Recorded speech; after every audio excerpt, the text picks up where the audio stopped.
कहानी की शुरुआत में हम एक कपल को देखते हैं जो एक लड़की की डेड बॉडी को छुपा रहे होते हैं। इस कपल में पत्नी का नाम जेनिस है जो कि बहुत डरी हुई है, लेकिन उसका पति कैमरन उसे समझाता है कि यह सिर्फ एक एक्सीडेंट था और किसी को कुछ पता नहीं चलेगा। इसके बाद सीन चेंज है और हमें कोलिन नाम की एक बेहद खूबसूरत जवान लड़की दिखाई जाती है। कोलिन सड़क किनारे खड़ी होकर लिफ्ट मांग रही थी।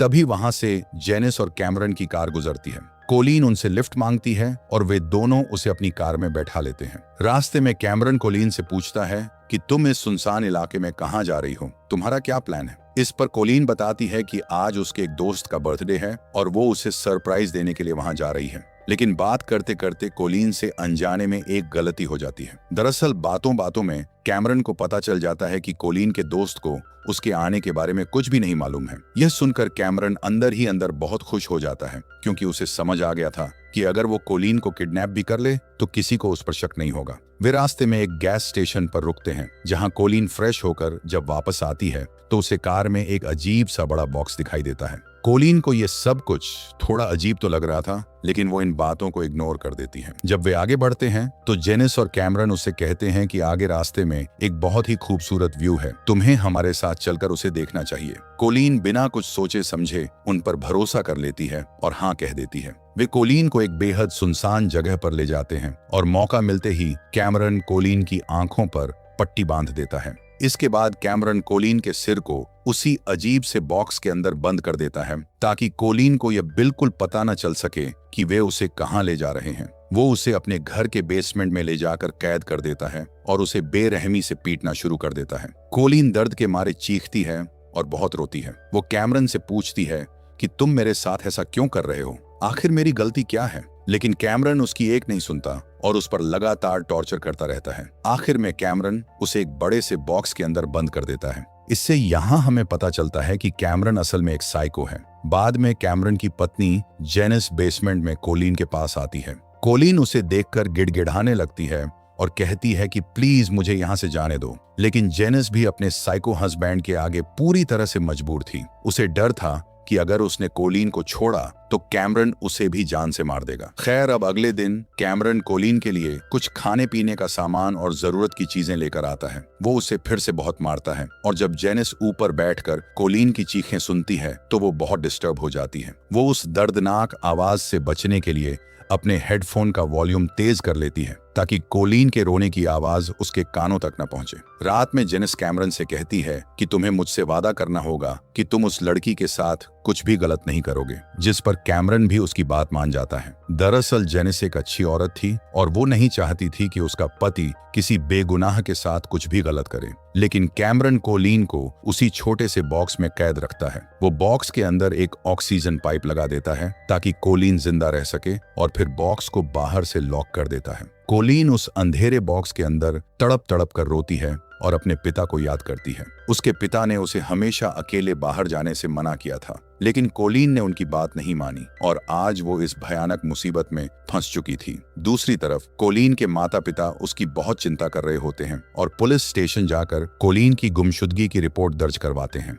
अब देखते ही देखते 6 महीने बीत जाते हैं, लेकिन उन्होंने अभी भी कोलिन को उसी तरह कैद करके रखा था। इसी बीच जेनिस कैमरन को एक खुशखबरी देती है कि वो प्रेग्नेंट है। वो अपने पति से कहती है कि अब तुम्हें कोलिन को छोड़ देना चाहिए, क्योंकि अगर तुम ऐसा गलत काम जारी रखोगे तो इसका हमारे होने वाले बच्चे पर बहुत बुरा असर पड़ेगा। लेकिन कैमरन कहता है कि अगर मैंने उसे छोड़ दिया तो वो सीधे पुलिस के पास जाएगी और हम दोनों पकड़े जाएंगे। अब यहाँ पर कैमरन एक बहुत ही खौफनाक प्लान बनाता है, जिससे कोलिन के दिल में ऐसा डर बैठ जाए कि वो कभी भागने की सोच भी न सकेगी। वो कोलिन के पास जाता है और उसे झूठ बोलता है कि वो एक बहुत बड़ी स्लेव कंपनी यानी कि गुलाम बनाने वाली कंपनी के लिए काम करता है। ये कंपनी इंसानों को खरीदने और बेचने का काम करती है। वो कोलिन से कहता है कि अब तुम मेरी गुलाम हो और अगर तुमने यहाँ से भागने की कोशिश की तो वो कंपनी तुम्हें ढूंढ निकालेगी और तड़पा तड़पा कर मार देगी। इतना ही नहीं, अगर कोई गुलाम भागता है तो वो कंपनी उसके पूरे परिवार को खत्म कर देती है।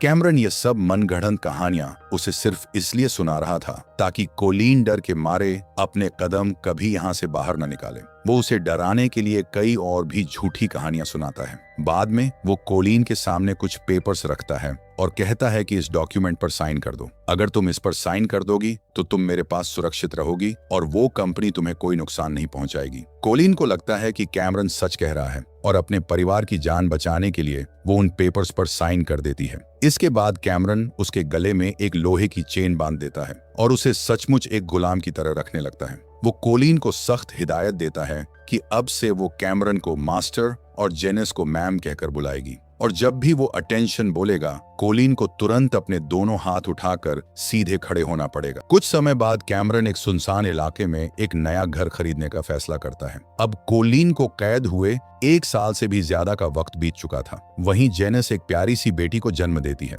कैमरन ने कोलिन को बेड के नीचे बने एक छोटे से बॉक्स में सुला रखा था। वो कोलिन को उस बॉक्स से बाहर निकालता है और उसे अपनी न्यूबॉर्न बेटी दिखाता है। इतने सालों बाद एक छोटे बच्चे को देखकर कोलिन अंदर से बहुत खुश होती है और बच्ची को देखकर मुस्कुराने लगती है। इसी तरह वक्त धीरे धीरे आगे बढ़ता रहता है और अब पूरे 2 साल बीत चुके हैं जहां जेनिस की बेटी भी थोड़ी बड़ी हो गई है। अब एक दिन कोलिन उनके लिए टेबल पर खाना सर्व कर रही होती है, तभी अचानक उसके हाथ से गलती से एक चाकू नीचे गिर जाता है। चाकू गिरते ही कैमरन गुस्से में चिल्लाता है, अटेंशन! कोलिन डर के मारे कांपते हुए अपने दोनों हाथ उठाकर सीधी खड़ी हो जाती है और कैमरन एक बार फिर उसे बेरहमी से पीटना शुरू कर देता है। लेकिन जेनिस से अब यह सब बर्दाश्त नहीं होता और वो रोते हुए कैमरन को रुकने के लिए कहती है। असल में जेनिस को भी कोलिन की हालत देखकर बहुत बुरा लग रहा था, लेकिन वो अपने पति के खौफ की वजह से कोलिन की कोई मदद नहीं कर पा रही थी। अगले दिन कैमरन कोलिन को और ज्यादा डराने के लिए एक और झूठी कहानी सुनाता है।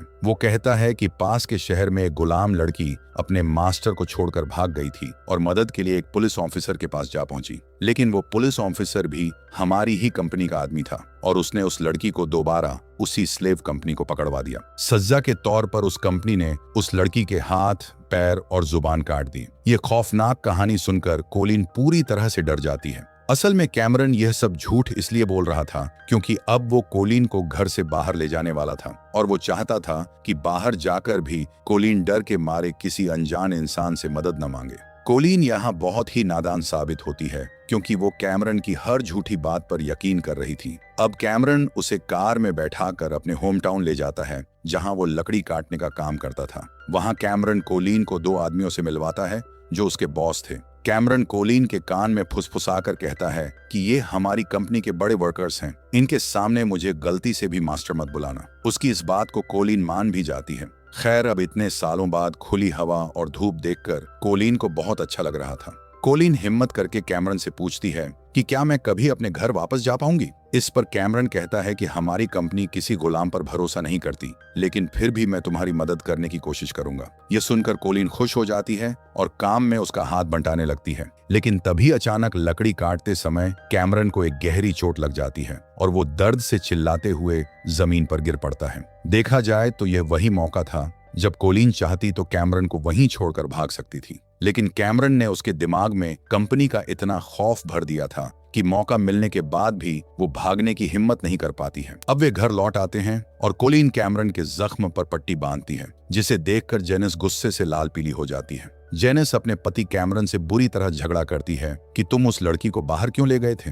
खैर, अब इसी तरह दिन हफ्तों में और हफ्ते सालों में बदलने लगते हैं। अब हमें सीधा 4 साल बाद का सीन दिखाया जाता है, जहां कोलिन जेनिस की बेटी को देखती है जो अब काफी बड़ी हो चुकी थी। कोलिन ये देखकर दंग रह जाती है और जेनिस से पूछती है कि मुझे यहाँ आए कितना समय हो गया है। असल में कोलिन को इस बात का अंदाजा ही नहीं था कि उसने इस नरक में कितने साल गुजार दिए हैं। अब एक दिन जब जेनिस और कैमरन घर पर नहीं थे, तब कोलिन को एक बहुत ही डरावना सपना आता है। वो रोते हुए भगवान से पूछती है कि मैंने अपनी लाइफ में कभी किसी का बुरा नहीं किया, तो मेरे साथ ऐसा क्यों हो रहा है। वो उस बुरे सपने से इतना डर जाती है कि घबराहट में बॉक्स पर पैर मारने लगती है। लगातार पैर मारने की वजह से वो बॉक्स टूट जाता है और कोलिन बाहर निकल आती है। जब कैमरन और जेनिस घर वापस आते हैं तो कैमरन टूटा हुआ बॉक्स देखकर चौंक जाता है। उसे लगता है कि कोलिन यहाँ से भाग चुकी है, लेकिन जब वो पूरे घर में उसे ढूंढता है तो कोलिन उसे बाथरूम के कोने में डरी सहमी बैठी मिलती है, जो कि बहुत ज्यादा कांप रही थी। कैमरन उसे शांत करने के लिए एक पवित्र किताब यानी कि बाइबल देता है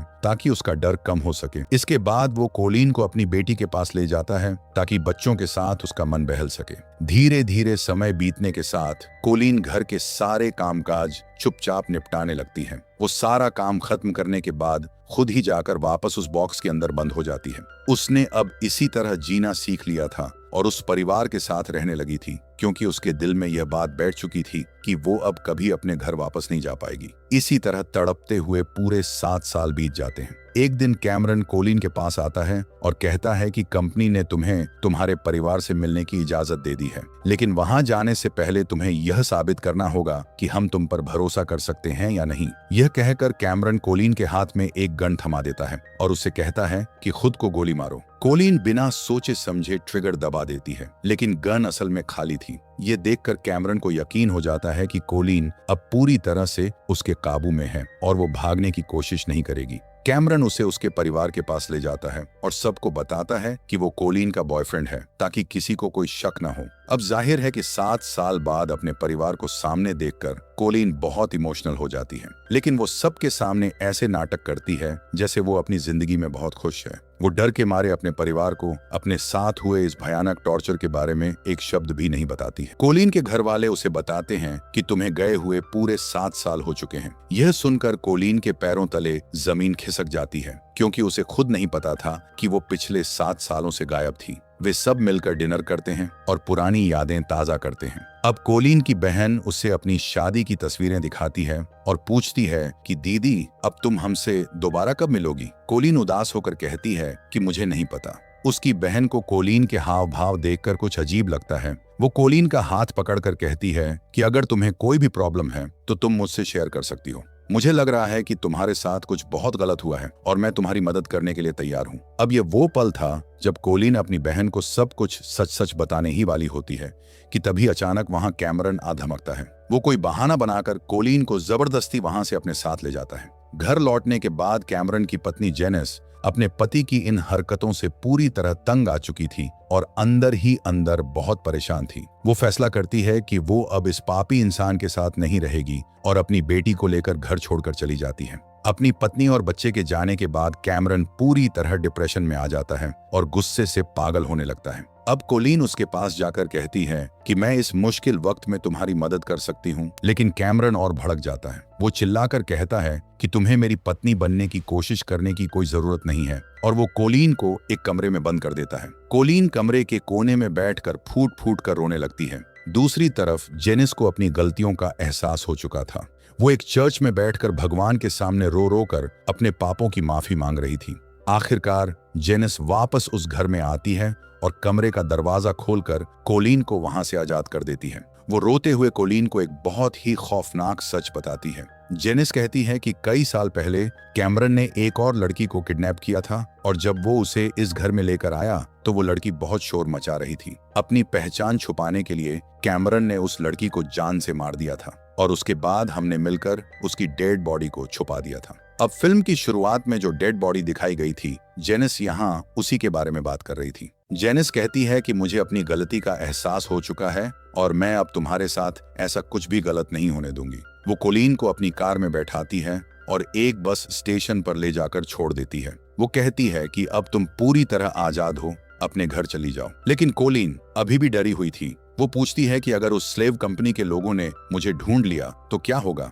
तब जेनिस उसे गले लगाकर रोने लगती है और कहती है कि दुनिया में ऐसी कोई कंपनी नहीं है। कैमरन ने तुम्हें अपने काबू में रखने और डराने के लिए वो सारी झूठी और मनगढ़ंत कहानियां सुनाई थीं। यह सुनकर कोलिन की आंखों से आंसू बहने लगते हैं। वो बस में बैठती है और आखिरकार 7 साल बाद सही सलामत अपने परिवार के पास पहुंच जाती है। अपने परिवार से मिलकर वो उनके गले लगकर बहुत रोती है। दूसरी तरफ कैमरन को अकेले बैठकर रोते हुए दिखाया जाता है, जिसके पास अब न तो जेनिस थी और न ही कोलिन। फिल्म के एंड में जेनिस पुलिस स्टेशन जाकर ऑफिसर को कैमरन के सारे काले कारनामे सच सच बता देती है, जिसके बाद पुलिस कैमरन को गिरफ्तार कर लेती है और इसी के साथ यह कहानी भी यहीं खत्म हो जाती है। दोस्तों, मैं आपको बता दूं कि यह एक सच्ची घटना पर आधारित कहानी है, जहां जेनिस और कैमरन ने मिलकर सच में एक लड़की को 7 साल तक एक छोटे से बॉक्स में कैद करके रखा था। आशा करता हूं कि आपको यह वीडियो पसंद आई होगी।